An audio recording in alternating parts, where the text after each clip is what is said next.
Rodel? Oh, Myrna, nandito ka na pala. Bakit hindi ka man na nagsabi sa akin na uuwi ka na? Sinadya ko talagang hindi sabihin sa yung pag-uwi ko. Bala ko sanang isurprise kayo ng anak natin. Ang kaso, bakit ganito naabutan ko? Pasensya ka na kung hanggang ngayon hindi ko pa napapaayos ang bahay natin. Saan napunta ang perang pinapadala ko sa iyo para sa pagpapaayos ng bahay natin? Myrna, patawarin mo ko. Yung pera kasi na pinapadala mo sa akin, napatalo ko sa sugal eh. Ano? Sinayang mo lang ang pinaghirapan ko? Pasensya na talaga. Hayaan mo, gagawin ko ng paraan para maibalik yon. Paano mo maibabalik? Wala kang hanap buhay. 4 na taon ako nagtrabaho sa Saudi para lamang gumaan ang pamumuhay natin tapos ganito lang pala mangyayari?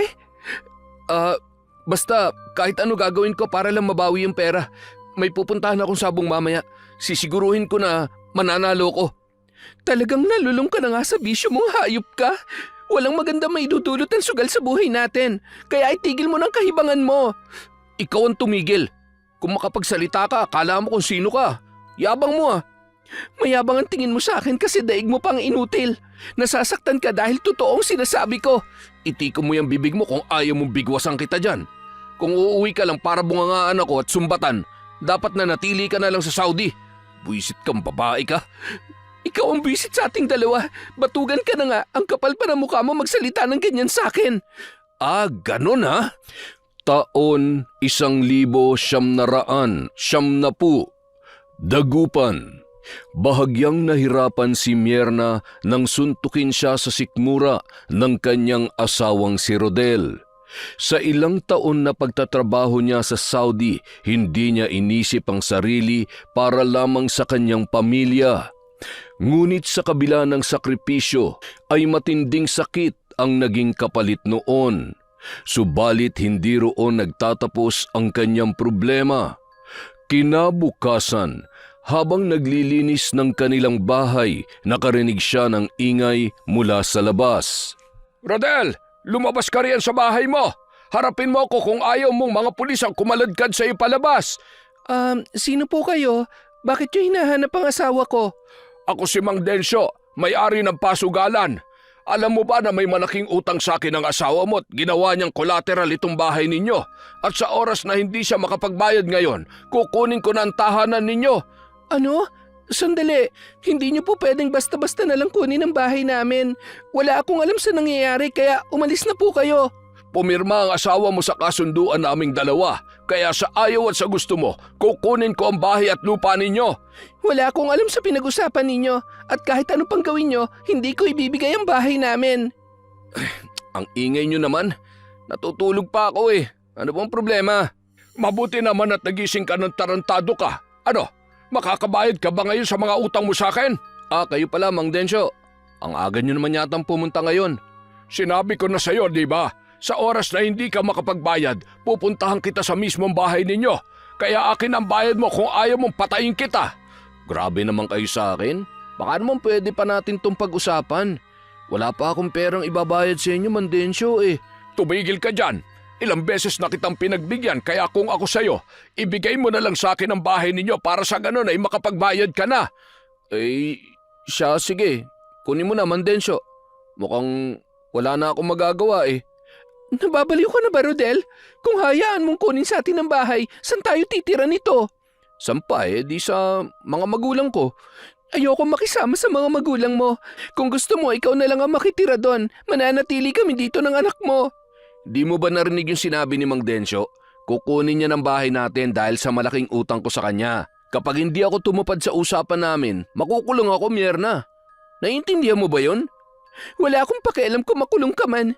Sabagay, sakit ka lang naman sa ulo ko eh. Pwisit ka talagang babae ka, oo. Itigil mo nga yung bunganga mo kung ayaw mong ubusin ko yung mga ngipin mo, ha? Nakaramdam ng takot si Myrna nang akmang sasaktan siya ng kanyang mister. Wala siyang nagawa nang tuluyan ng kunin ang kanilang bahay. Masama man ang loob niya kay Rodel, sumama pa rin siya sa bahay ng mga magulang nito. Bakit kayo na pa rito? Nay, pwede ba na dumito muna kami ng pamilya ko sa inyo? Abay, bakit naman? Wala na po kami matitirhan eh. Gawa nga ng pagkakautang ko sa pasugalan. Ay Diyos ko, Rodel, hanggang kailan ka ba magiging ganyan? Tsaka narito ka na pala, Mierna. Bakit hindi nyo man lang sinabi sa akin ang pag-uwi mo? Natatakot ka ba na baka hingang kita ng pera? Hindi naman po sa ganon, Nay. Biglaan lang po talagang pag-uwi ko rito. Pasensya na po kayo. Sus! Ang sabihin mo, madamot ka talaga. Hindi mo pinaalam sa amin ang pag-uwi mo para sa ganon. Hindi mabawasan ang pera mo. Tapos, makikitira kayo dito sa amin? Ang galing nyo rin talaga, ano? Nay, wag na kayong marami pang sinasabi. Kailangan namin na matitirhan ngayon. Ano bang nangyayari dito? Bahagyang napatingin si Mierna sa biyan ng lalaki na halos katatapos lamang mamasada ng tricycle. Mariing napahawak ang babae sa laylayan ng kanyang damit nang tumingin sa kanya ang ama ni Rodel. Nahihiya siya sapagkat makikisama na naman siya sa mga magulang ng kanyang asawa. Tay, pansamantala dito muna kami sa inyo habang hindi pa namin nababawi yung bahay.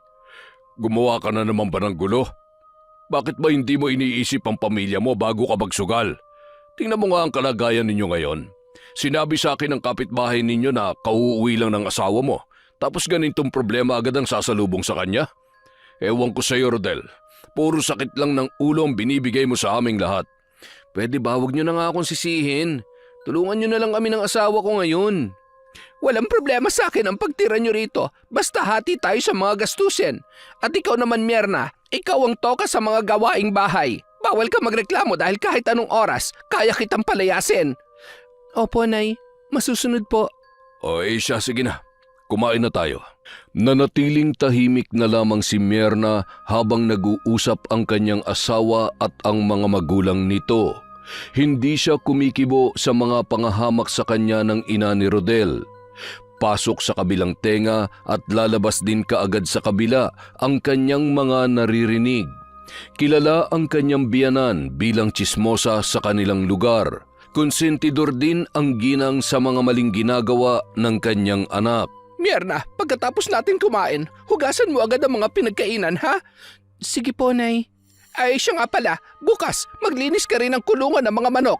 Pagkatapos, labhan mo ang lahat ng labahin. Ang dami mo naman yatang inuutos sa manugang natin. Si Rodel na lang ang bahala sa paglilinis ng kulungan ng mga manok. Tapos si Mierna maglalaba at ikaw naman ang bahala sa ibang gawain. Nakikialam ka na naman, Joel eh. Ako na ang bahala sa mga patakaran sa bahay na ito dahil ako ang mas nakakaalam sa lahat. Hindi naman kasi tama na si Mierna ang gagawa ng lahat ng gawain dito.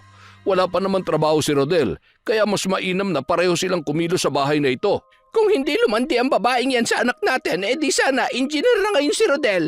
Kasalanan ni Mierna kung bakit wala narating ang anak natin eh. Kaya nararapat lang na pagsilbihan niya tayong lahat. Nay, tumigil ka na. Nasa harap tayo ng hapagkainan kaya wag na kayong magbangayan ni Itay.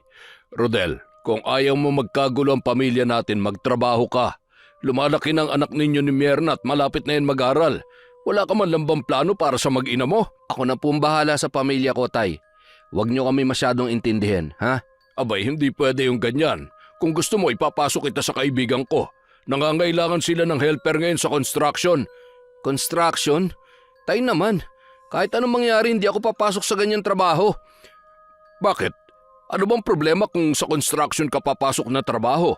Uunahin mo pa bang kaartehan mo kaysa sa kumakalam na sikmura ng pamilya mo? Ako na nga bahala sa kanila eh. Huwag niyo na kaming alalahanin pa, Tay. Kung makapagsalita ka, akala mo may ginagawa ka talaga para sa pamilya mo ah. Tingnan mo nga, 4 na taon si Mierna sa abroad pero wala man lamang kayo na ipundar na gamit. Saan ba napupunta ang pera na pinapadala niya sa'yo? Ay, pwede ba Joel, wag nga ang anak natin ang pagsabihan mo? Bakit? Sino ba dapat? Tumigil na nga kayo. Makaalis na nga lang muna. Oh, saan ka pupunta? Didiskarte ako ng pera para manahimik na kayo dyan. Tarantado talaga to ah. Tatayo sana ang haligi ng tahanan nang pigilan siya ng kanyang asawa. Hindi na nagustuhan ng amang si Joel ang sinabi ng kanyang anak dahil bastos ang tono ng pananalita nito sa kanila. Samantala, nanatili pa ring tikom ang bibig ni Mierna hanggang matapos ang kanilang hapunan. Nang mag-uumpisa na siya sa paghuhugas ng pinagkainan, lumapit sa kanya ang biyanang lalaki. May kailangan po ba kayo, Tay? Wala naman. Pero gusto ko lang ihingi ng pasensya sa iyo yung asawa at anak ko. Ayos lang po yun sa akin. Sanay naman na po ako sa kanila eh.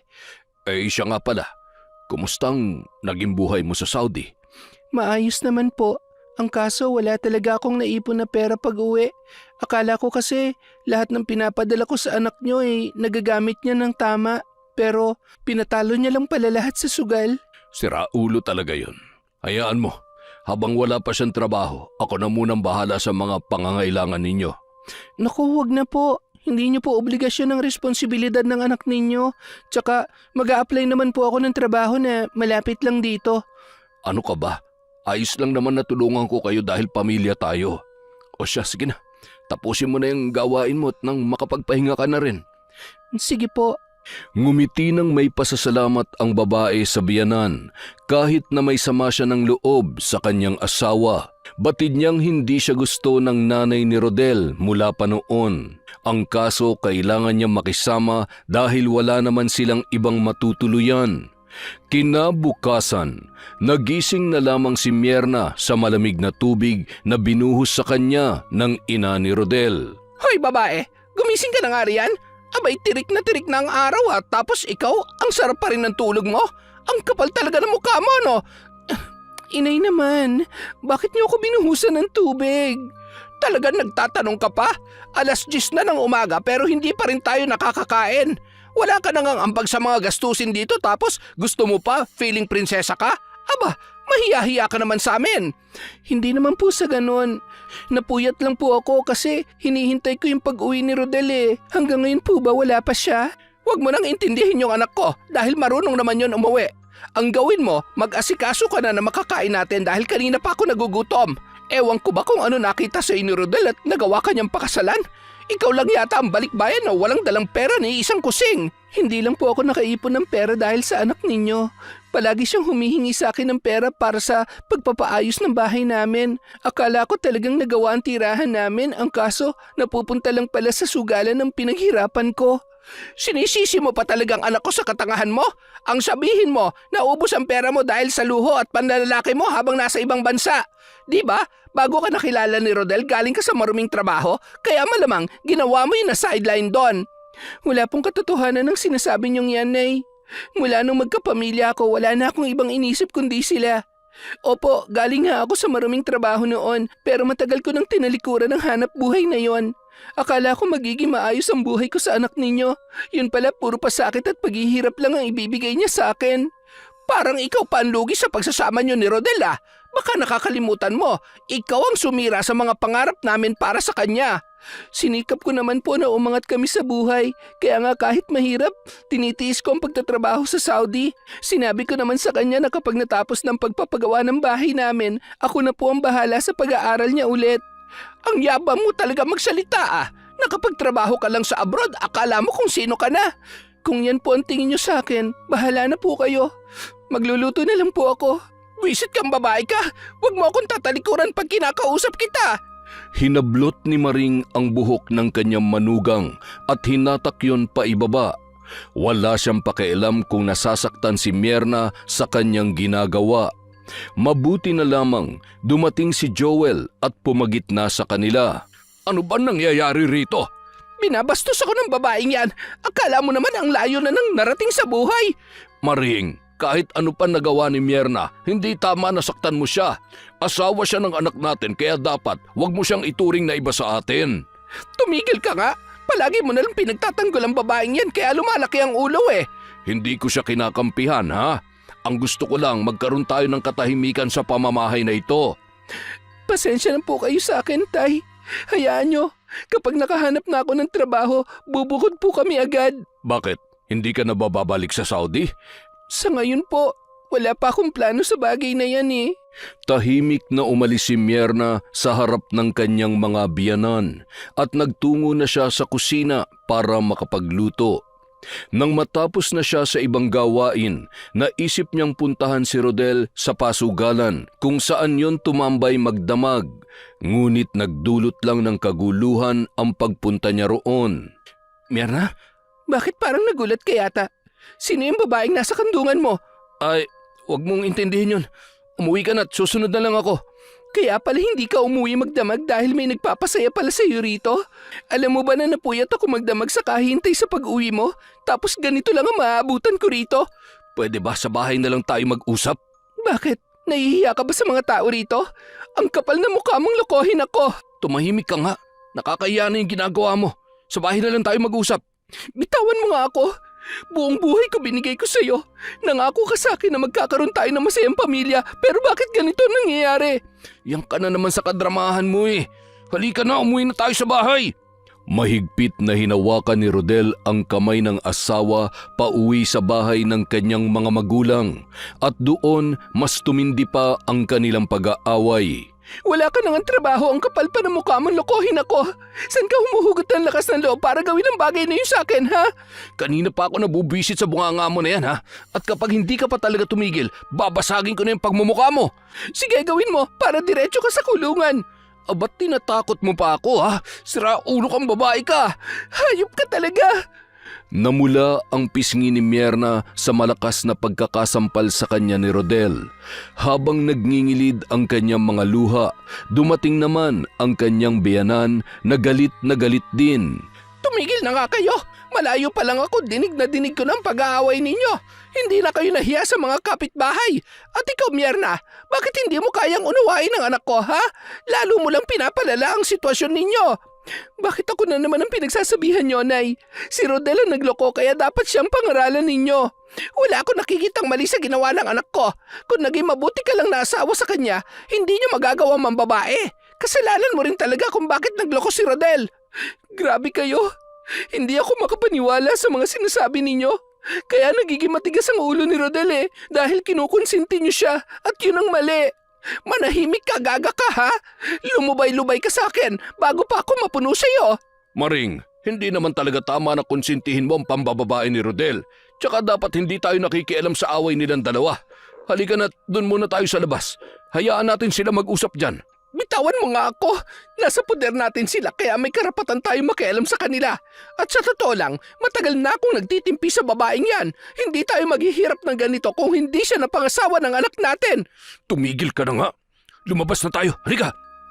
Inakay palabas ni Joel ang kanyang misis at hinintay nilang humupa ang galit ng mag-asawa. Matapos ang halos isang oras na kaguluhan, nagkaroon na rin ng katahimikan.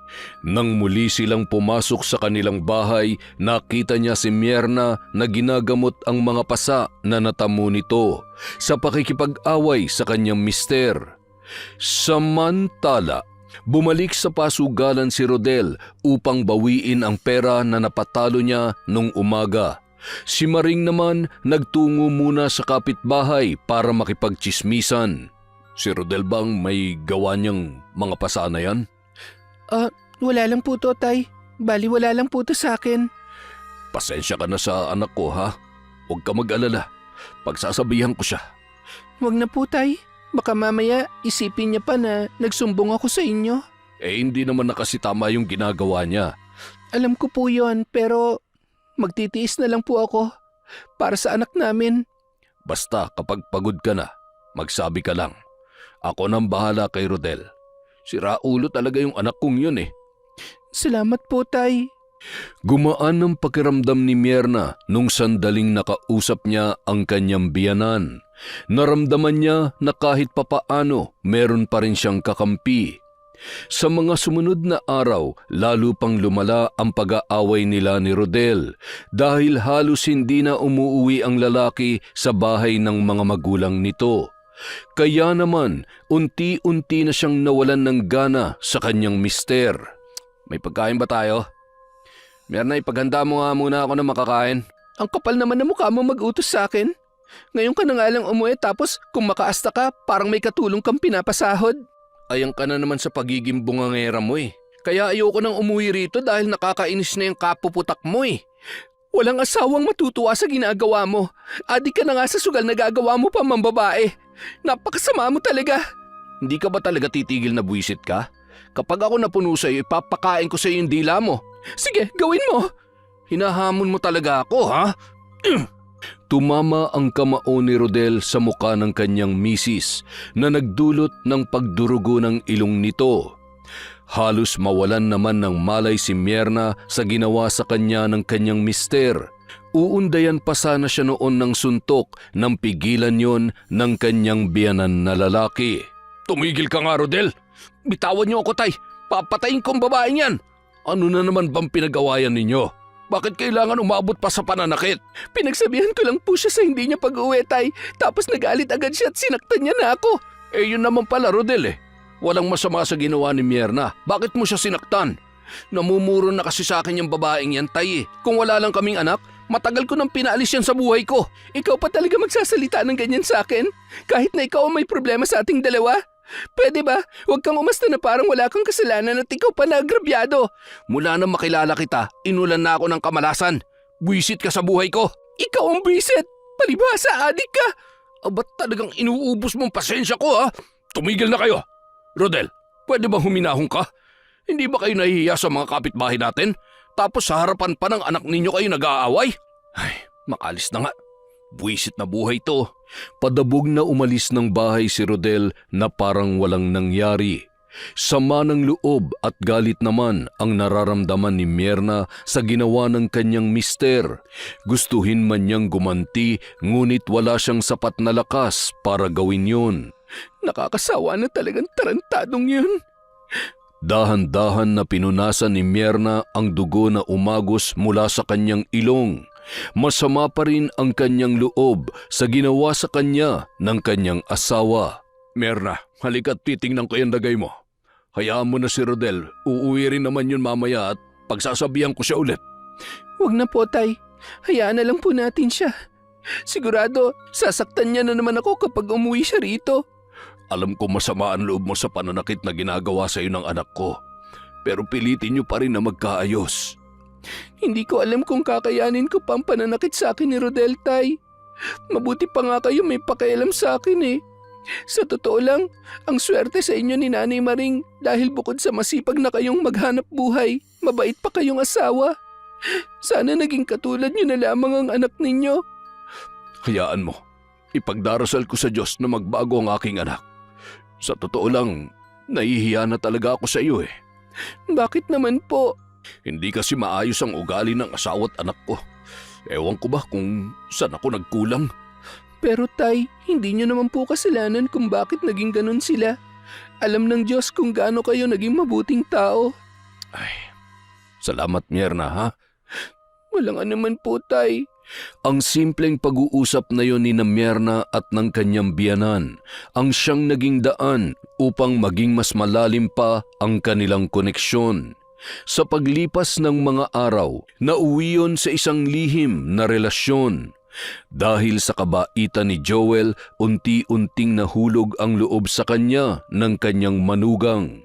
Sa kabila ng masaya nilang samahan, batid ng babae na may hangganan ang kanilang sitwasyon. Gayunpaman, pinili pa rin nilang ipagpatuloy yon kahit alam nila na may kapalit ang kanilang mga desisyon. Kumusta ang pamamasada mo? Ayun, matumal pa rin. Ito lang ang kinita ko buong araw. 50 pesos? Saan makakarating ang perang yan? Alam mo namang marami tayong bayarin ngayon tapos may isa pa tayong palamunin dito. Eh, anong gagawin ko? Yan lang talagang kinita ko eh. Baka naman kasi may ginagawa ka ng kalokohan, ha? Ano bang pinagsasasabi mo? Akala mo hindi ko nararamdaman ang panlalamig mo sa akin? Madalas ka na rin magpabango at ang tagal mo nang maligo sa banyo. Nakakapagtaka dahil hindi mo naman yung ginagawa noon. Umamin ka nga sa akin, Joel. May babae ka ba? May masamang hangin na naman bang pumasok dyan sa utak mo? Kung ano-ano na lang ang iniisip mo. Pagod ako sa trabaho kaya tumigil ka. Hoy, Joel! Sa oras na matiyak ko na may babae ka, humanda kayo sa akin ang kabit mo.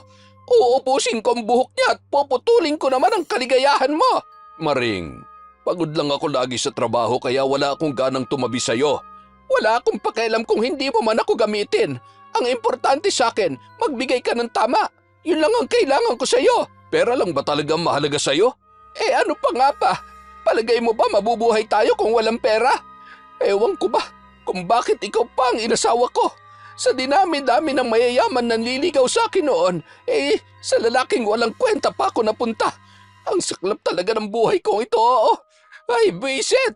Kung gusto mo, bumalik ka sa panahon na yon at piliin mong pinakamayaman mong manliligaw. Pasensya ka na kung isang hamak na tricycle driver lamang ang pangasawa mo. Pero sa totoo lang, pagod na akong pakisamahan ng katulad mo. Palagi mo sinasabi na wala akong kwenta at dahil doon, nanliliit na ako sa sarili ko. Bakit? Totoo naman, di ba? Ayaw mong aminin sa sarili mo na wala kang narating. Yung mga kabatch natin, tingnan mo. Ang gaganda ng buhay nila. Tapos tayo, nagtitiis sa kapirasong kinikita mo. Sige lang, maliitin mo pa ako. Hindi na kita pipigilan dahil nakakapagod makipagtalo sa'yo. Magpapahinga na nga lang ako kaysa pakinggan yung bunganga mo. Bagsak ang balikat ng lalaki nang iwan niya sa sala ang kanyang asawa. Dahan-dahan niyang pinunasan ang kanyang mga luha at nanatiling tahimik na lamang. Ngunit sa kabila ng sakit na nararamdaman, napapawi yon ni Mierna. Sa tuwing magkikita sila sa kanilang lihim na tagpuan, bumubuti ang kanyang pakiramdam. Kumusta ang pamamasada mo? Ayos naman. Ito, kunin mo. Bumili ka ng mga gusto mo at kailangan ng apo ko. Wag na, ibigay mo na lang yan kay inay. Ano ka ba?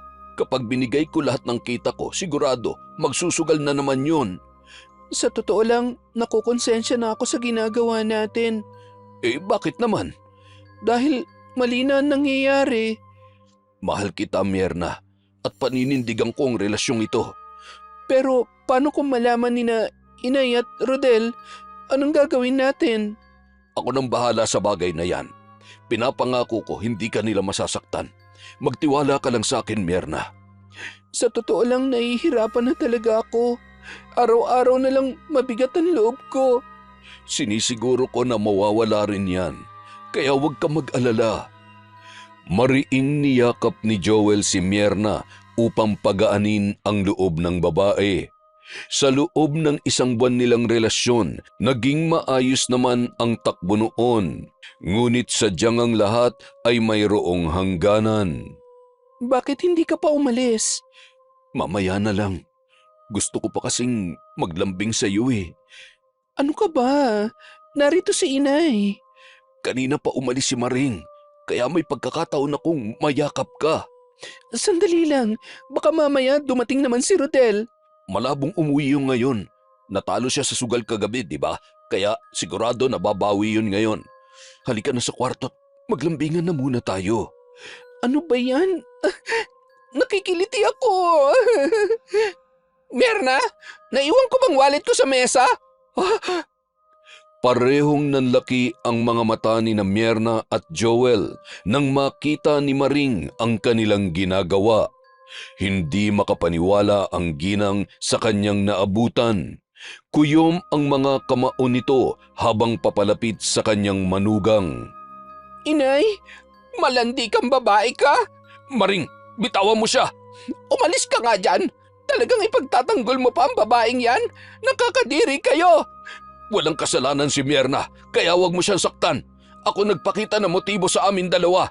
Wala akong pakialam sa bagay na yan. Kahit anong sabihin mo, nagloko ka pa rin. Ang bababoy ninyo. At ikaw, Mierna, hindi man lang ba sumakit ang tiyan mo? Talagang hindi mo na nakontrol ang kakatihan mo? Pati ama ng asawa mo, pinatos mo? Patawarin niyo po ako, inay. Hindi ko naman sinasadyang mahulog ang loob ko sa asawa ninyo eh. Huwag kang humingi ng tawad sa akin dahil malaking kasalanan ang ginawa niyong pagtataksil. Kung ayaw mong kalad ka rin kita palabas, lumayas ka na ngayon din. Pero inay, wala po akong mapupuntahan. Wala akong pakialam kahit mamatay ka pa. Umalis ka na rito. Maring naman, pwede ba huminahon ka muna? Tumigil ka kung ayaw mong pagsigawan ko sa mga kapitbahay ang kababuyan ninyo. Mga hayop! Aalis po ako, pero isasama kong anak ko. Hindi mo pwedeng isama ang apo ko. Hindi ka karapat dapat maging ina niya. Mali man na nagawa ko, ako pa rin na may karapatan sa anak ko. Sa kasalanang ginawa mo, ikaw na rin ang nagkait sa sarili mong karapatan sa inyong anak. Kaya lumayas ka na! Sa puntong yon, walang nagawa si Mierna kundi umalis na lamang sa bahay ng kanyang mga biyanan. Habang naglalakad papalayo, narinig niya ang pagtawag sa kanya ng isang babae na pamilyar ang boses. Hoy Mierna, bingi ka ba? Kanina pa kita tinatawag, pero parang hindi mo yata ako naririnig. Carmina? Ako nga, hindi mo na ba ako naaalala? Sa bagay, gumanda na kasi ako. Puro ka pa rin kalokohan hanggang ngayon, ah. Oo naman, no? Parang hindi mo kilalang ugali ko. Ay siya nga pala, kailan ka pa nakabalik ng Pilipinas? 2 buwan na nakalipas mula nung makauwi ako. Ay, ang tagal na pala. Hindi mo man lang ako sinabihan. Ito naman parang hindi tayo magkaibigan yan eh. Pasensya ka na kung hindi ko nasabi sa'yo. Ang dami ko kasing iniisip na problema eh. Bakit hindi ka pumunta sa bahay ko para makapagkwentuhan naman tayo? Nasa kabilang barangay lang naman yon. Pero sandali nga, saan ba lakad mo? Bakit parang bitbit mo na yata lahat ng gamit mo? Carmina, pinalayas na ako ng biyanan ko. Hindi ko alam kung saan ako pupunta ngayon. Bakit ka naman pinalayas? Di ba may sarili kayong bahay ni Rodel?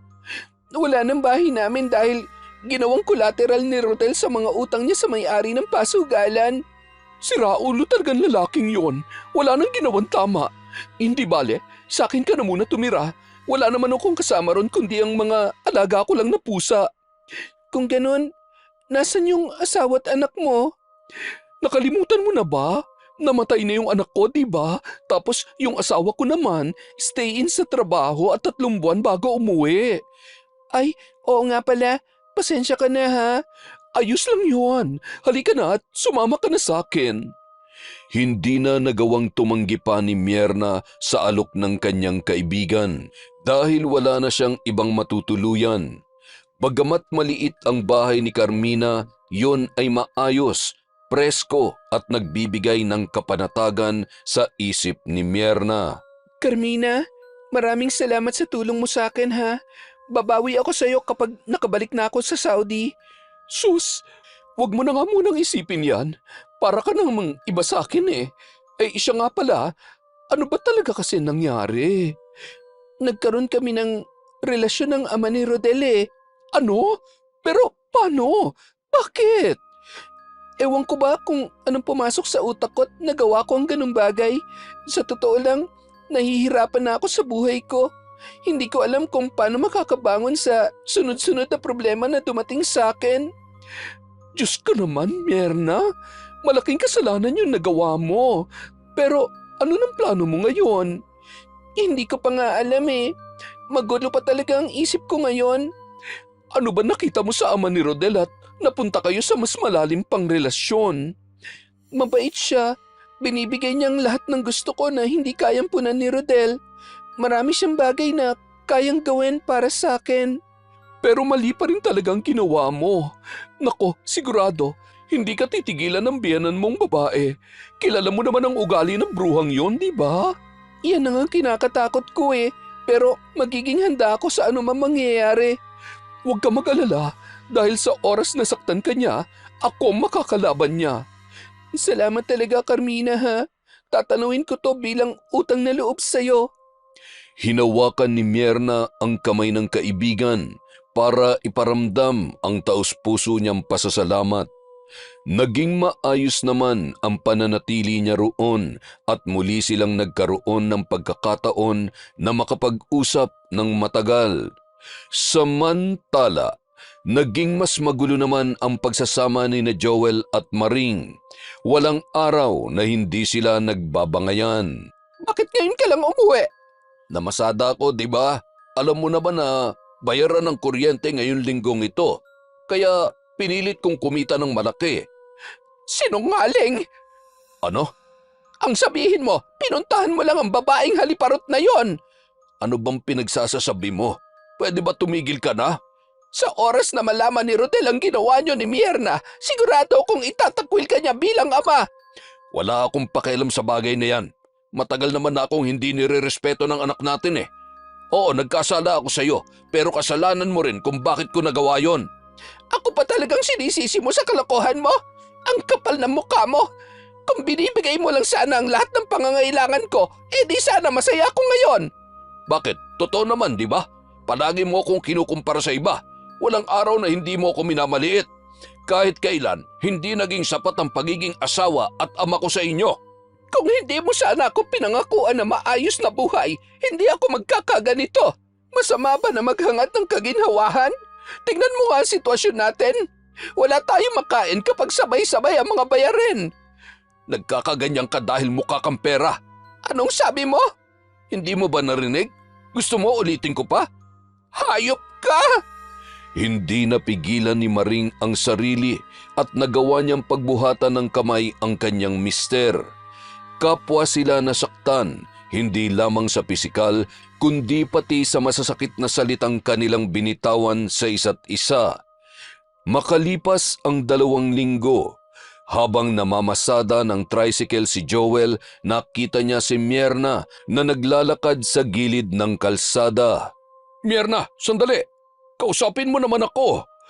Wala na tayong dapat pang pag-usapan. Kaya sana tigilan mo na ako. Pero mahal na mahal kita. Kaya kong iwan ang pamilya ko para sa'yo. Yan ang huwag mong gagawin. Nakikiusap ako, layuan mo na ako. Ayoko na makagawa pa ng kasalanan. Matatagma ng boses ni Mierna, mababakas pa rin sa kanyang mga mata ang panghihina. Sa paglayo niya sa biyanan, nagdulot yon ng kalungkutan. Sa kabilang banda, nang makauwi si Joel sa kanilang bahay, isang malakas na suntok ni Rodel ang sumalubong sa kanya. Hayop kayo? Paano nyo nagawa sa akin yun, ha? Alam kong aabot tayo sa ganitong punto. At kahit ano pang sabihin kong dahilan, mali pa rin ang ginawa ko. Patawarin mo sana ako, Rodel. Bakit ang asawa ko pa? Hindi nyo na binigyan ng kahihiyan ng pamilya natin. Kung hindi pa ako umuwi rito, hindi ko malalaman ang kababuyan nyo ni Mierna. Huwag ka magsalita ng ganyan sa asawa mo dahil ako talaga may kasalanan. Tumigil ka na nga, Joel. Walang ibang dapat sisihin dito, kundi si Mierna lang. Kung hindi sana siya nangate, wala dapat tayo sa ganitong sitwasyon. Kahit noon pa man, magulo na talagang pamilya natin, Maring. Kaya huwag niyong isisi ang lahat kay Mierna. Tsaka, tinapos na namin ang relasyon namin. Dapat lang, Tay. Sa oras na malaman ko na nagkikita pa kayo, titiyakin ko na hindi nyo magugustuhan ang gagawin ko. Galit na umalis ng bahay si Rodel, tangan ang sama ng loob sa kanyang ama. Habang naglalakad, iniisip niya kung saan maaaring magtungo si Mierna, hanggang sa maalala niya ang kaibigan nito na posibleng kinaroroonan ng kanyang asawa. Carmen, ako na maghuhugas ng pinagkainan natin, ha? Maupo ka na lang at manood ng TV. Huwag na, kaya ko naman na itong gawin eh. Sige na, ako nang gagawa niyan. Nakakahiya naman kung mauupo lang ako. Tsaka, naboboring din ako kapag wala akong ginagawa eh. O siya, sige. Ikaw nang bahala riyan. Mierna, lumabas ka dyan! Malakas na sigaw ni Rodel habang kinakalampag ang gate ng bahay ni Carmina. Nung mga sandaling yun, nakaramdam ng takot si Mierna dahil sa maaaring gawin sa kanya ng kanyang asawa. Kaya naman hindi siya humarap kay Rodel. Anong ginagawa mo rito? Nasaan si Mierna? Ilabas mo siya. Alam ko na nandyan siya. Wala ritong asawa mo kaya umalis ka na. Huwag mo nga akong pinaglololo ko. Baka pati ikaw madamay sa galit ko. Subukan mo lang akong saktan. Titiyakin ko may kalalagyan ka. Ang yabang mo rin ah. Pasalamat ka maraming tao ngayon. Kung hindi, nalintikan ka na sa akin. Tandaan mo, babalik ako rito. Hindi pa kami tapos ni Mierna. Ang dami mong sinasabi. Umalis ka na nga lang. Buiset!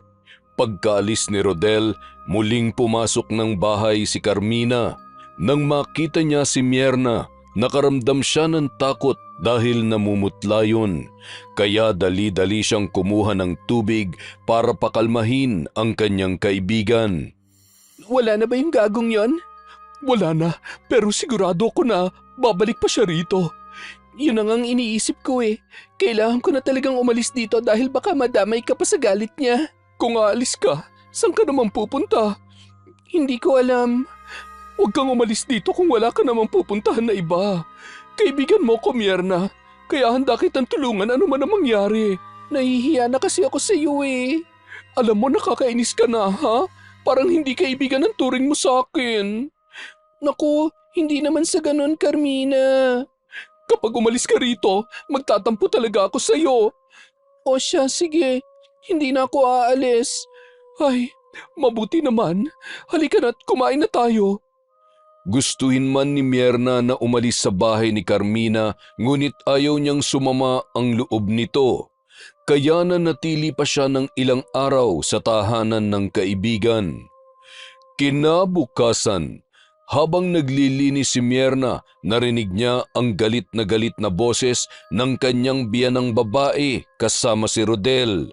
Sa pagkakataong yun, hinarap niya na ang mag-ina na may katatagan. Ano na naman bang pinunta niyo dito? Hoy, babaeng higad! Ang kapal na mukha mong kunin ang kinikita ng asawa ko! Wala ka na ba talagang kahihiyan? Anong sinasabi niyo, Nay? Tinapos ko ng pakikipagrelasyon ko sa asawa niyo, kaya tigilan niyo na ako. Hindi mo ako maloloko, gaga ka! Hindi na binibigay sa akin ni Joel ang lahat ng kinikita niya dahil sa iyo na napupunta ang iba. Nay, pwede ba? Huwag na kayong gumawa ng iskandalo rito. Tsaka wala talaga akong alam sa sinasabi ninyo. Sinungaling ka! Ayoko nang makipagtalo pa sa inyo. Umalis na kayo. Hoy Mierna, baka nakakalimutan mo kasal tayo at pwede kitang kasuhan sa ginawa mong panloloko sa akin. Sige, kasuhan mo. Hindi lang naman ako maghihirap sa kulungan kundi pati ang ama mo. Ano bang pinagsasabi mo? Anak, hindi pwede na siya lang ang kakasuhan mo. Kapag ginawa mong bagay na yan, madadamay ang tatay mo. Wala akong pakialam. Pareho naman nila akong pinagtaksilan Tumigil ka nga dyan. Kapag nakulong ang ama mo, paano na tayo? Nakakainis naman Napakamot na lamang ng ulo si Rodel sa maaaring mangyari sa bagay na iniisip niya laban kay Mierna.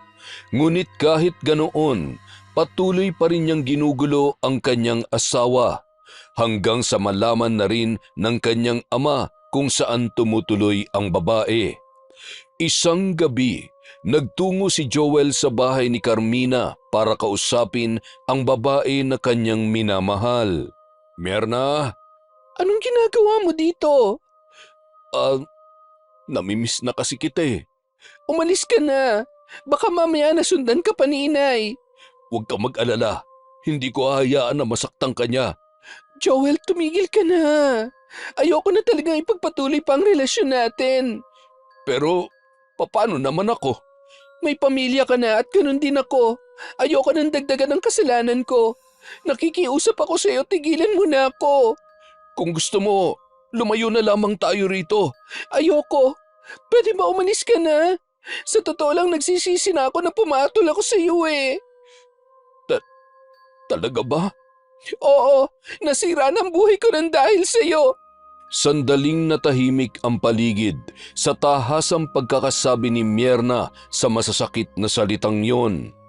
Dahil doon, lalong nalugmok sa kalungkutan si Joel at pinili na lamang niyang umalis.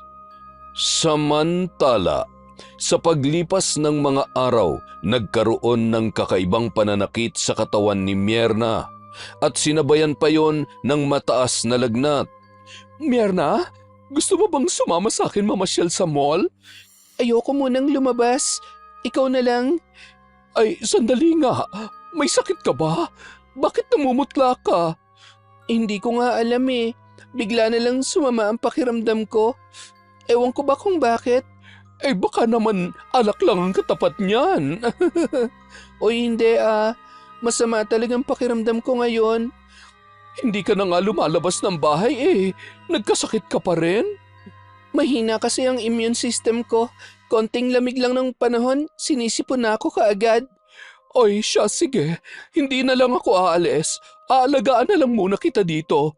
Naku, wag na. Hindi naman ako bata para alagaan mo pa. Enjoy mo na lang ang sarili mo sa pamamasyal sa mall.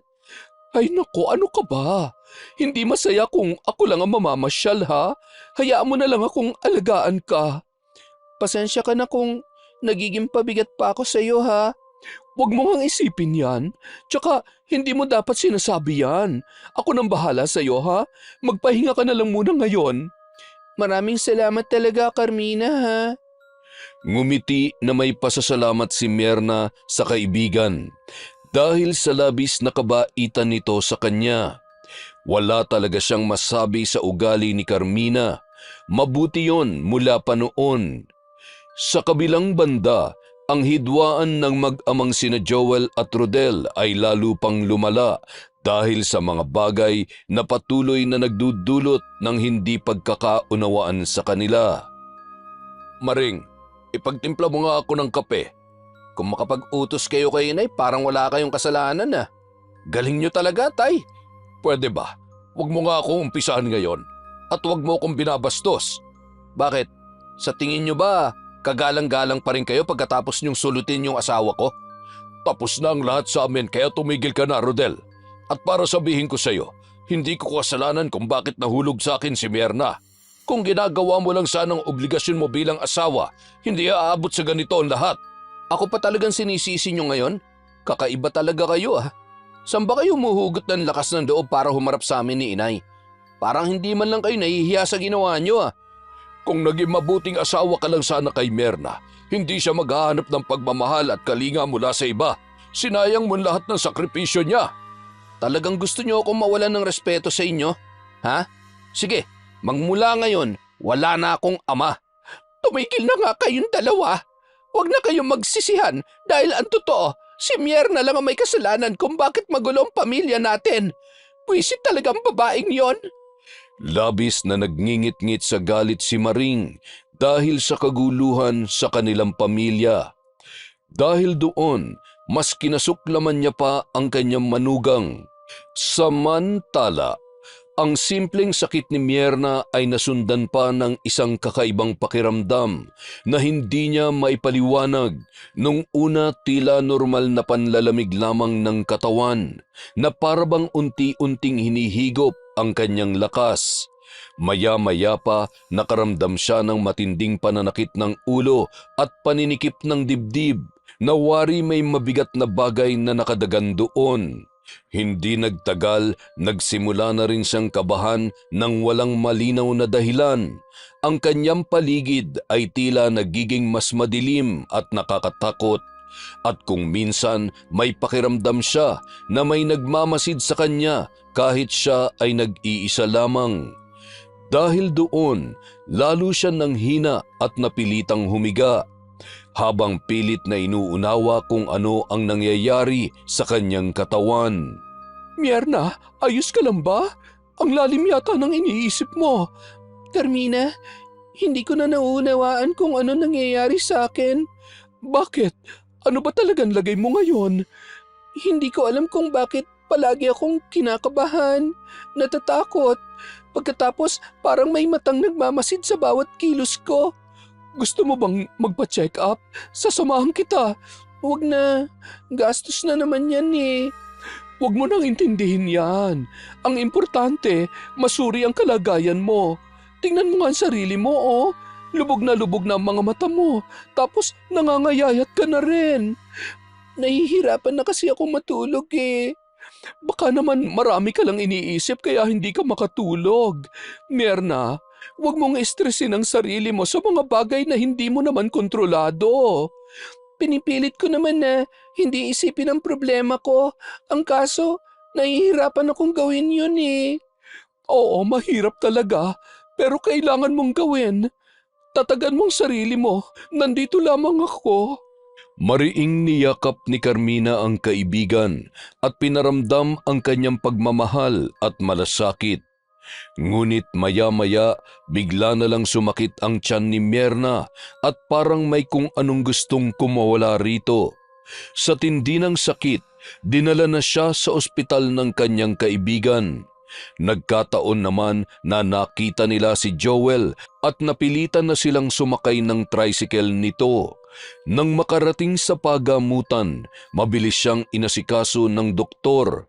Habang hinihintay ang resulta ng pagsusuri, lumapit sa kanya ang kanyang biyanan. Kumusta na ang pakiramdam mo? Ayos na ako. Makakaalis ka na. Pwede ba mag-usap muna tayo? Ayoko. Mierna, alam ko mali ang relasyon natin. Pero mahirap kung basta na lamang tayong bibitaw. Hindi na kinakaya ng konsensya ko na makipagrelasyon sa'yo. Gusto ko na rin ng katahimikan. Kaya sana naman tigilan mo na ako. Paano naman ako? Pasensya ka na pero Wala, ayoko na talaga. Mabilis na binawi ni Myrna ang kanyang kamay kay Joel at umiwas na siya ng tingin. Nasasaktan man, pinipilit niyang pigilan ang pag-agos ng kanyang mga luha. Ayaw niyang ipakita ang kahinaan sa harap ng lalaki na minsan niyang minahal. Tahimik siyang tumalikod, dala ang bigat ng damdamin at ang mga salita na hindi niya na kayang sabihin pa. Ilang sandali pa, nagulat sila nang biglang sumulpot si Maring at nagpupuyos ito sa galit. Mga hayop talaga kayo! Maring, magpapaliwanag ako. Huminahon ka lang muna. Masyado nyo nang sinasagad ang galit ko. Sa tingin mo magagawa kong huminahon sa pinagkagagawa ninyo? Kung hindi pa kayo nakita ng kumari ko rito sa ospital, hindi ko rin malalaman na niloloko nyo pa rin kami ni Rodel. Inay, tinulungan lang naman ako ng asawa nyo na madala sa ospital. Maniwala kayo sa akin dahil wala nang namamagitan sa aming dalawa. Sinong niloko mo? Anong tingin mo sa akin, tanga, para paniwalaan ka? Buwisit ka talagang babae ka. Halika nga rito. Aray, tama na, Nay. Nasasaktan po ako. Hoy, babae mo kang tilapia. Bitiwan mo nga ang kaibigan ko. Kung ayaw mo, malintikan ka sa akin. Huwag kang makialam sa amin, ha? Kaibigan ako ni Myrna, kaya dapat lang ako makialam. Lalo na kung sinasaktan na siya ng ibang tao.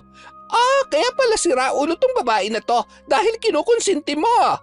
Nagsalita ang hindi konsentidor, kaya nga naging adik ang anak mo sa pagsusugal dahil hinahayaan mo maging ganun siya. Ang kapal ng mukha mong sabihin yan, ha? Baka gusto mong pagbuhuling ko kayo nitong si Myrna. Gawin nyo, hindi yung puro lang kayo putak ng putak. Hindi ako natatakot sa laki ng katawan ninyo. Carmina, hayaan mo na si Inay. Huwag mo na siyang patulan. Nakakabwisit kasi yung binan mo Akala mo kung sino? Myrna, Carmina, pasensya na kayo sa mga kaguluhang ito ha. Aalis na kami. Hindi ako aalis dito hanggat hindi ko nauubos ang buhok ng malanding yan. Pwede ba tumahimik ka na? Halika na, umuwi na tayo. Bitiwan mo nga ako. Napakawalang hiya nyo talaga.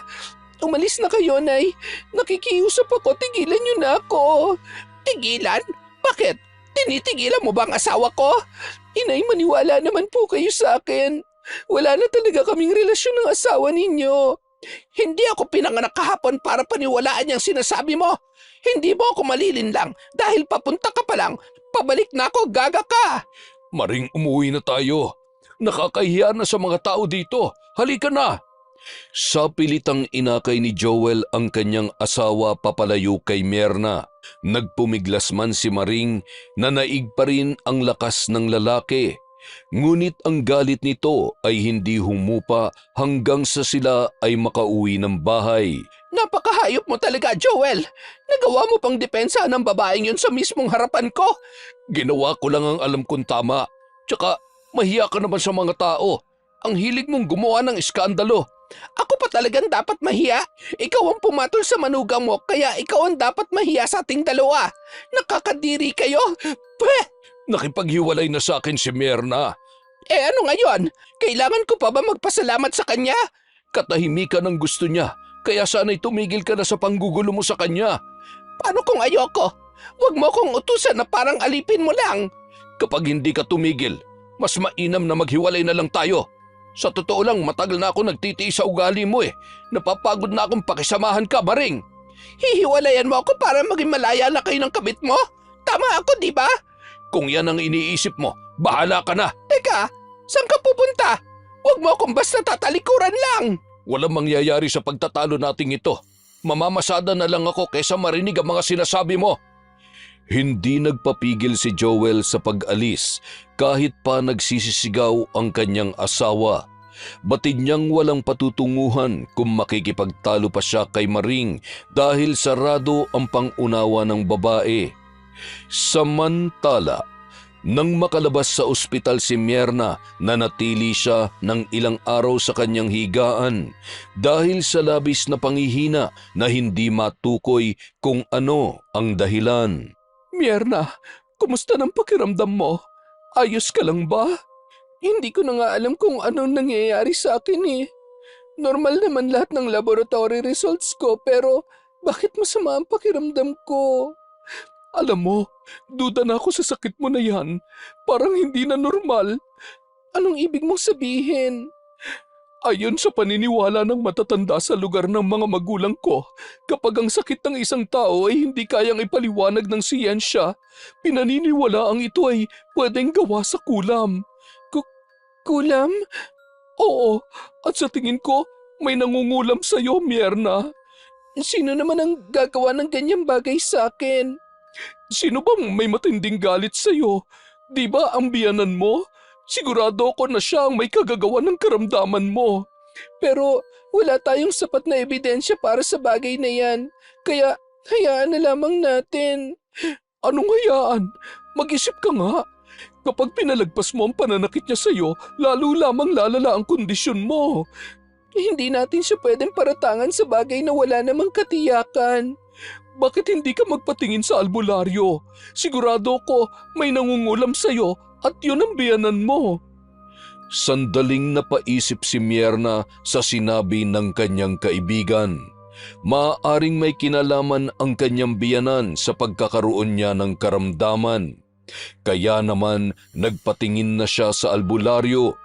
Nang masuri ang kanyang kalagayan, agad na sinabi ng manggagamot na may taong may matinding galit sa kanya at umano ay nagbigay ng sakit.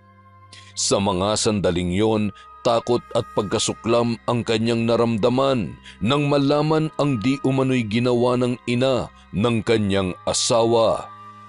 Ano nang gagawin ko ngayon? Alam mo kung ako sa'yo, susugurin ko yung biyanang ko. Hindi pwede na wala kang gagawin. Kung gagawin kong bagay na yan, ano naman sa tingin mo mangyayari? Ano pa ba? Eh di malalaman niya na hindi ka basta-basta magpapaapi sa kanya. Dapat kasi matuto ka ring lumaban. Pero kasalanan ko rin naman na nangyari kung bakit nagagalit ng sobra sa akin ang biyanan ko eh. Nandoon na nga tayo. Pero hindi pa rin sapat ang kasalanan mo para gawang ka ng ganyang uri ng kasamaan. Halika't sugurin natin ang walang hiya mong biyanan. Huwag na. Sa tingin ko, lalo lamang lalala ang mangyayari. Mierna naman. Hahayaan mo na lang ba na hamakin at saktan ka ng ibang tao? Kaibigan mo ko at nasasaktan ako sa mga ginagawa nila sa'yo. Pero kasi, natatakot ako eh. Akong bahala. Kasama mo ko sa kahit anong laban. Maraming salamat talaga, Carmina, ha? Bahagyang ngumiti si Mierna sa kaibigan na may pag-aalala sa mga bagay na maaaring mangyari. Habang papunta sila sa bahay ng kanyang biyanan, napansin niya ang masasamang tingin at bulong-bulungan sa kanya ng mga tao sa lugar na yon. Ayaw niya na sanang ituloy ang gagawin nila, ang kaso mapilit si Carmina at hatak-hatak nito ang kanyang kamay. Bakit kayo naparito? Naparito kami para utusan ka. Natigilan mo na ang pangungulam kay Mierna. Hindi na tama ang ginagawa niyo sa kanya. Ano bang sinasabi mo? Nababaliw ka na ba? Alam mo kung anong sinasabi ko.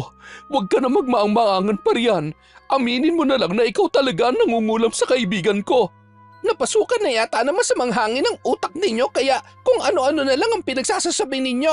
Para sabihin ko sa inyo, wala akong alam sa bagay na pinaparatang niyo sa akin. Sa sobrang kakatihan ng babaeng yan, maaaring hindi lang ako may galit sa kanya. Tumigil na kayo, Nay. Sana naman, huwag niyo na akong pahiyain pa sa ibang tao. Tanggap ko ng pagkakamali ko, kaya sana maayos na natin ang gulong to. Kahit kailan hindi kita mapapatawad, Mierna. Hindi ako titigil sa pagpapahiya sa'yo dahil nararapat lang yon sa katulad mong haliparot. Ikaw lang ang may matinding galit sa kaibigan ko.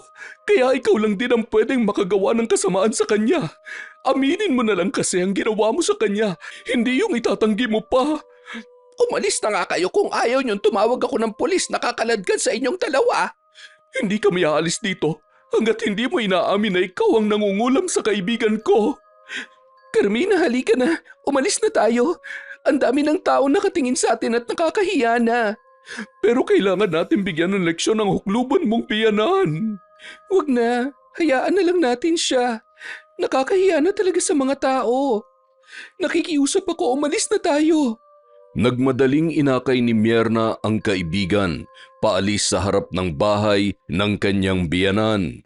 Hindi niya na kinakaya ang usap-usapan sa kanya ng iba at mas mainam na hayaan niya na lamang ang nanay ng kanyang asawa. Nakakainis ka naman, Mierna eh. Dapat hinayaan mo na lang akong awayin ang biyanan mo. Alam mo, nagpapasalamat talaga ako sa ginawa mo kanina. Pero hindi ko na kasi kayang sinasabi sa akin ng iba eh. Masyado na akong nasasaktan. Nauunawaan naman kita. Ang kaso natatakot ako sa pwedeng mangyari sa'yo. Paano kung mamatay ka dahil sa karamdaman mo? Kung mangyayari man yan, wala na akong magagawa. Sa tingin ko, yun ang kabayaran sa kasalanan na nagawa ko. Kaya tatanggapin ko na lang. Pero Mierna, ayoko mawala ka. Sinugod ko si Aling Maring para itigil na ang pananakit niya sa'yo. At dapat hindi mo hinahayaan na alipustahin ka ng biyanan at asawa mong si Raulo. Sa totoo lang, gusto ko rin magalit at manumbat sa kanila. Ang kaso ang bigat ng kasalanan na nagawa ko eh. Tinapos mo ng pakikipagrelasyon kay Mang Joel, di ba? Kaya ano pang kinakatakot mo? Ilabas mo dapat ang galit sa biyanan at asawa mo dahil yun ang nararapat. Hindi ko na talaga alam ang gagawin ko kaya pwede ba? Tumigil ka na muna. Pasensya ka na, Mierna. Sandaling natahimik si Carmina sa sinabi ni Mierna. Parang biglang nabura ang tapang sa kanyang mga mata at napalitan ng isang mabigat na katahimikan, sabay umiwas ng tingin kay Mierna. Sa paglipas ng halos 3 linggo, dumaranas naman si Mierna ng mas matinding sakit sa kanyang karamdaman. Aray, hindi ko na kaya. Ano ba nangyayari sa'yo? Hindi ko na talaga alam. Bigla na lang akong namilipit sa sakit ng ulo ko. Para bang binibiyak. Gusto mo ba dalhin kita sa ospital? Di ba nga, hindi naman nila masuri ang lagay ko? Eh kung sa manggagamot kaya? Halika, sasamahan kita. Ayoko. Sa totoo lang hindi ako naniniwala sa mga ganyan. Eh kung ganun, bakit pa tayo nagpatingin doon noong nakaraan? Dahil yun ang suggestion mo sa akin eh. Nahihiya ako na tanggihan ka, Carmina. Ano ka ba? Dapat sinabi mo sa akin kung ayaw mo talaga. Madali naman akong kausap eh. Halika na, sa ospital na lang kita dadalhin. Bitiwan mo nga ako, ayoko nga sabi eh. Bahagyang tinapik ni Mierna ang kamay ng kaibigan at tumingin ito ng masama sa kanya. Hindi nagustuhan ni Carmina ang kanyang ginawa kaya tumigil na lamang sa pangungulit ang babae. Bahala ka na nga sa buhay mo. Ako na nga nag-aalala sa'yo tapos ganyan ka pa. Sorry Carmina, masama lang talagang pakiramdam ko. Kung ayaw mo magpatingin kahit kanino, hayaan mo na lamang sumakit yung ulo mo. Sandali, galit ka ba? Hindi, diyan ka na lang muna at ikukuha kita ng gamot. Salamat Carmina ha. Itinanggiman ni Carmina na galit siya, mababakas pa rin sa kanyang mga mata ang pagkainis sa kanyang kaibigan. Habang patagal ng patagal, hindi niya na rin nagugustuhan ang inaasal ni Mierna. Akala niya kung sino siya. Pasalamat nga siya sa akin at pinatira ko pa siya dito tapos magtataasan niya pa ako ng boses. Naiinis na turan ng babae habang nagsasali ng tubig sa baso. Ngunit ganun pa man, inaasikaso niya pa rin ang kanyang kaibigan. Sa mga sumunod na araw, lalo namang lumalala ang karamdaman ni Mierna. Unti-unting nagbago ang kanyang anyo, namumutla, nanlalalim ang mga mata, at tila may mabigat na puwersa na kumakapit sa kanyang katawan. Hindi na lamang simpleng sakit ang kanyang nararamdaman. May mga sandali na bigla na lang siyang nanginginig at kasabay noon may kakaibang itim at malansang likido na lumalabas sa maselang bahagi ng kanyang katawan na tila ba hindi normal at may dalang matinding amoy ng pagkabulok. Nang malaman ni Joel ang nangyayari sa kanya, agad siya nitong pinuntahan.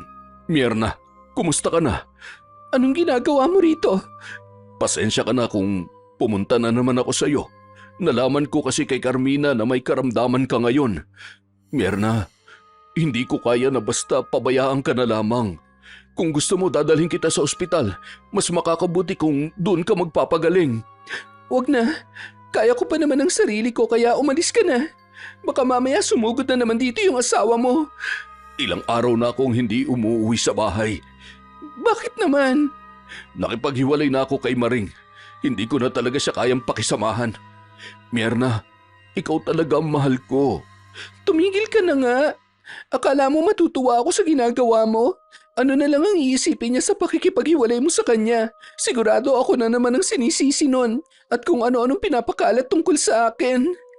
Mierna, bakit palagi mo na lang iniisip ang sasabihin ng iba sa atin?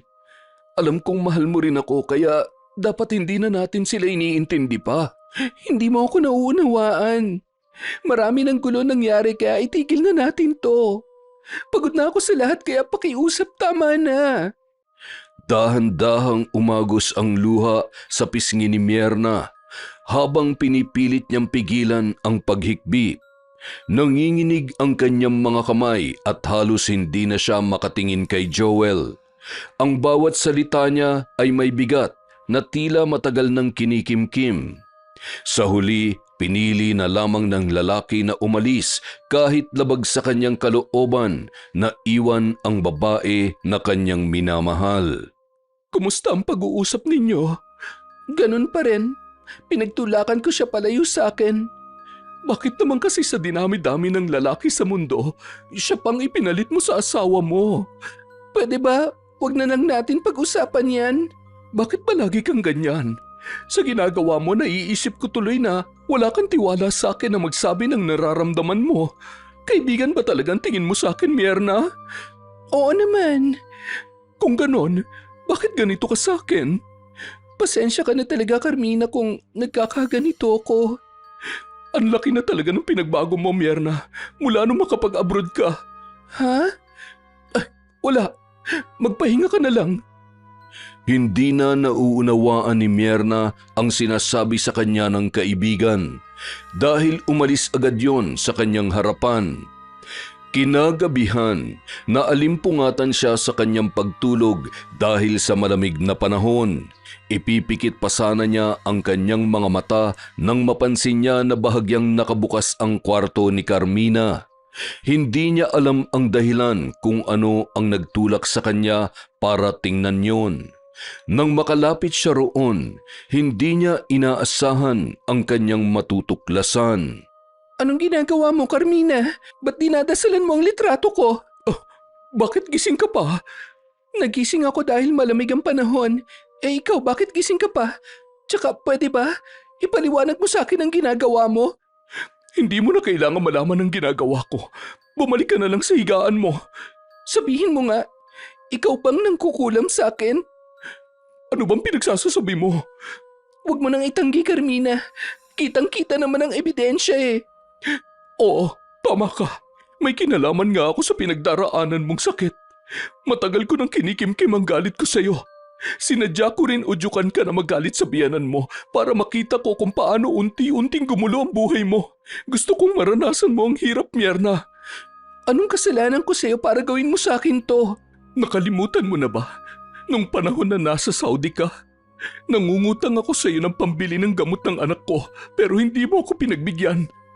Ang sakit para sa akin na tanggihan mo dahil magkaibigan tayo. Tinulungan kita na makapagtrabaho sa abroad tapos binaliwala mo lamang ako. Carmina, nung araw na humihingi ka sa akin ng tulong, walang-wala talaga ako noon. Dahil pinadala ko lahat ng sahod ko kay Rodel para sana sa pagpapaayos ng bahay namin. Gustuhin ko man na tulungan ka, ang kasusi mo talaga ako ng panahon na yun eh. Maraming paraan para matulungan mong kaibigan mo. Ang kaso hindi mo ginawa dahil yumabang ka na. Alam mo ba na namatay ang anak ko nung araw na yon? Patawarin mo ko, Carmina. Pasensya ka na kung tinanggihan kita. Sa totoo lang, mabigat sa kalooban ko na hindi kita napagbigyan. Sabay na bumuhos ang kanilang mga luha nung sandaling yun.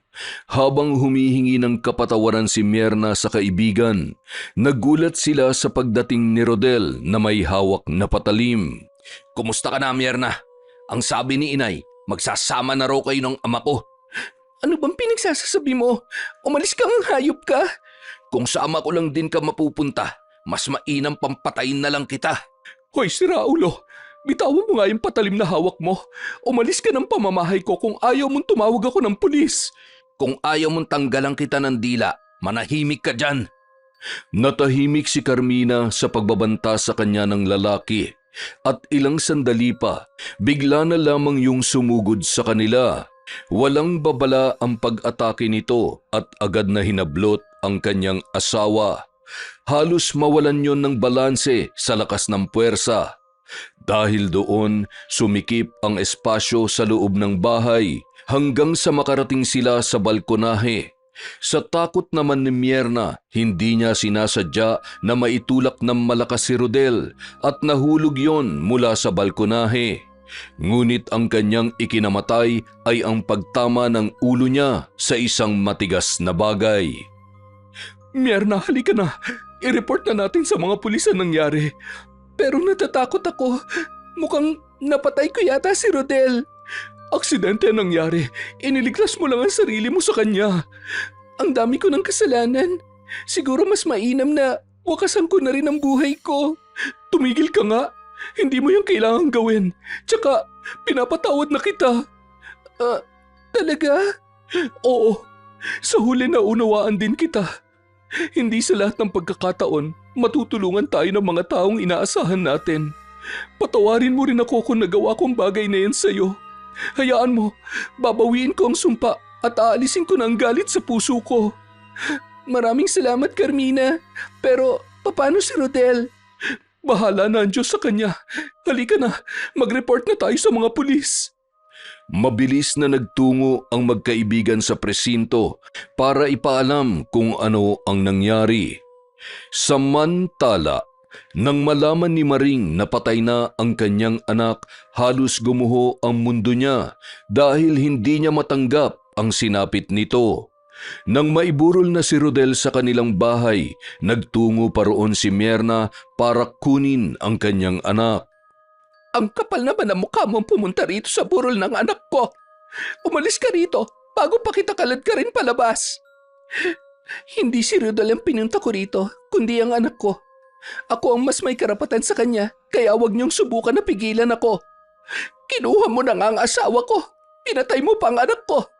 Tapos ngayon, kukunin mo pa sa akin ang apo ko? Sumusobra ka na talaga, Mierna. Ilang beses ko bang sasabihin sa inyo na hiwalay na kami ng asawa niyo? At ang nangyari kay Rodel, hindi ko kasalanan yon. Aksidente lang ang nangyari. Huwag na kayong makipagmatigasan pa sa akin dahil hindi ako magdadalawang isip na magsama ng pulis dito. Tikom ang bibig ng kanyang biyanan nang kunin niya ang kanyang anak. Gusto niyang makapagsimula ulit ng panibagong buhay. Nang bawiin ni Carmina ang sumpa sa kanya ay unti-unti nang gumaan ang kanyang pakiramdam at naghilom na ang mga bakas nito. Makalipas ang 5 buwan, muli siyang bumalik sa Saudi para makapagtrabaho.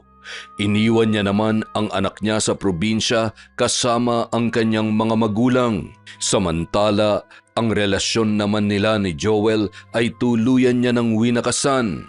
Sa pag-alis niya sa bansa, pinili niyang palayain sa galit ang kanyang sarili. Nakagawa man siya ng kasalanan, nanaig pa rin sa kanya ang paggawa ng tama. Sa paglipas ng panahon, natutunan ni Mierna na ang pagpapatawad sa sarili ay mahalaga upang makapagpatuloy sa kanyang buhay. Hindi man mabura ang nakaraan, maaari naman itong gawing aral upang hindi na maulit ang parehong pagkakamali. Yon, isa na naman pong malupit na kwento mula sa Kwentong Enteng. Dahil dyan, meron na naman tayong shout out. Simulan po natin kay Larry Gumangan from Abu Dhabi, UAE. Hello kay Nenita Lozada, kay Kim Bara, kay Chona Baynosa, kay Irma Umali, hello po kay Roseda Bakel, kay Crizel Villanueva, Rosemary Casonete, Aimee Carbonilla, hi kay Finky Rusi 14, kay Novia Cabanyero, kay Jessica Rojas, hello kay Kat Burglar Cutie, Marianita Calamba, Margie Banosong, Kim Legaspi, hello po kay Marjorie Adlawan Kabate from Kesha Ramirez, Hello kay Dermont Mon, kay Winnie Belmas, the Chavez family of Zamboanga from Mami Riza. Hi po kay Jeron Morante from Mercy Jolly, kay Eileen in Sudamerica. Hello po kay Elisa Aquino from Consolacion, Cebu. Hi kay Marimar Kian Vlogger sa Dordas family of Batangas from Patrick. Hi po kay Neneng Leonora, Maricris Anzures, Mirna Alfaro, Ami Viray, Chris Reyes, welcome back po sa Pinas. Hi kay Philip Adano, kay Belen Baladhay, kay Marian Laborte, kay Kata Leha Soto, kay Sally Roldan. Hello sa mga panadero ng Mercy Bakery, lalo na sa crush ni Angelo na si Jenny Fresco from Mikey Michael. Hi po kay Gay Somodio, kay Annalyn Seaton, kay Helen Flores, kay Honey Austria, Maricris Ansures from Macau. Hi kay Jobel Baldonasa, kay Lydia Lopez, kay June Mateo. Hello po kay Lea Espiritu, kay Edgardo Fontanilla, Kenzo Lanado from Lipa, kay Gian 1998. Hello po kay Andrea Fernandez, driver ni Gail, Angelina Ignacio, Marilyn Ilagan from Oman. Hello po kay Romela Terrado, Marcos Balingasa from Bob Ding Kong, kay Cristina Peru. Hi din po kay Marina, kay Jessica Sobremonte, Raimundo Gatmen from Milan, Italy. Hi po kay Miss Vampire, kay Virginia Belay, kay Cliven Dubalan at kay Olive Besa. Maraming salamat po sa walang sawang pagsuporta sa Kwentong Enteng.